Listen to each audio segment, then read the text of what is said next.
El tema en esta ocasión se refiere a la relación entre el poder ejecutivo y el poder legislativo. Hay que saber en principio que una cosa es el Estado y otra cosa es el gobierno. Cuando hablamos de Estado nos referimos a un conjunto de aparatos políticos permanentes. El Estado es la Asamblea Legislativa, la Corte Suprema, la Fuerza Armada, la Policía, las direcciones generales, ministerios, ese conjunto de aparatos políticos que en el derecho se conocen como instituciones. Ese conjunto de poder permanente es lo que constituye el Estado. Hay que saber que el Estado,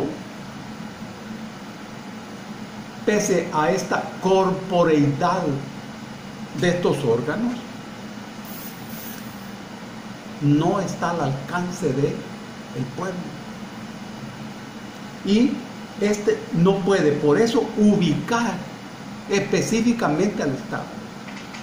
Alguien decía que si yo le pregunto a un soldado ¿a dónde está el Estado?, el soldado me dice que el Estado es el general. Si le pregunto al empleado de un banco ¿a dónde está el Estado?, el empleado me dice que el Estado es el dueño del banco. Bien, el Estado es el poder. Y el gobierno resulta ser entonces el equipo humano que administra el poder de estos órganos. Hay dos figuras fundamentales: el Estado y el gobierno. El gobierno es el administrador del poder del Estado, pero que representa al Estado, actúa en nombre del Estado. Sin embargo, el Estado es permanente. Cambia siempre y cuando haya una revolución que transforme el poder. No solo que lo cambie, no que lo transforme y que lo mute. Se llama eso revolución. Se cambia el Estado, que es el fundamento del poder en una sociedad. El gobierno, repito, es la administración. Esta administración cambia cada 5 años, o cada 4 años, o cada 6 años, según la legislación de cada país.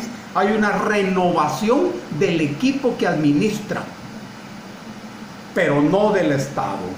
El Estado no se mueve a través de votaciones y de elecciones. El gobierno sí.